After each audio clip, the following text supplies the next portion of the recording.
Hello everyone, কি অবস্থা সবার? ধানমন্ডি লেকের পাড়ে বসে আছি, তো ভাবলাম এর মধ্যে আপনাদেরকে একটা আপডেট জানাই।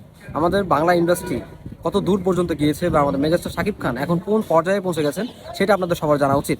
আপনারা সবাই জানেন যে সম্প্রতি একটা নতুন সিনেমায় কিন্তু চুক্তিবদ্ধ হয়েছে আমাদের মেগাস্টার। তো সেই সিনেমার নাম হচ্ছে অনস আপন এ টাইম ইন ঢাকা। যদিও এটা নাম ছিল, তবে এটা ট্যাগলাইন দিয়ে নতুন একটা নাম ঘোষণা দেওয়ার কথা রয়েছে। তো দেখা যাক কি দেয়। তো এই সিনেমাতে শাকিব খানের রেমুনারেশন হচ্ছে 3 কোটি টাকা। মানে ক্যান ইউ ইমাজিন ইট? 3 কোটি টাকা পারিশ্রমিক, যেটা কয়েক বছর আগেও শাকিব খান নিয়েছিল 50 লাখ টাকা, 60 লাখ টাকা বা 70 লাখ টাকা। সেইখানে সেই শাকিব খান এখন পারিশ্রমিক নিচ্ছে আপনার 3 কোটি টাকা প্লাস।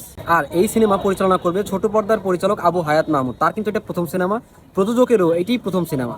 তো ছোট পর্দার পরিচালক বলে টিটকারি করার সময় আর নেই, কেননা মেহেদী হাসান হৃদয় কিন্তু বরবাদে দেখিয়ে দিয়েছে যে ছোট পর্দা থেকে উঠে এসে কিভাবে বড় পর্দায় রাজ করতে হয়। তো দেখার বিষয় যে এই আবু হায়াত মাহমুদ শাকিব খানকে কিভাবে ব্যবহার করে এবং কত বড় স্কেলের সিনেমা এটা বানাতে পারে।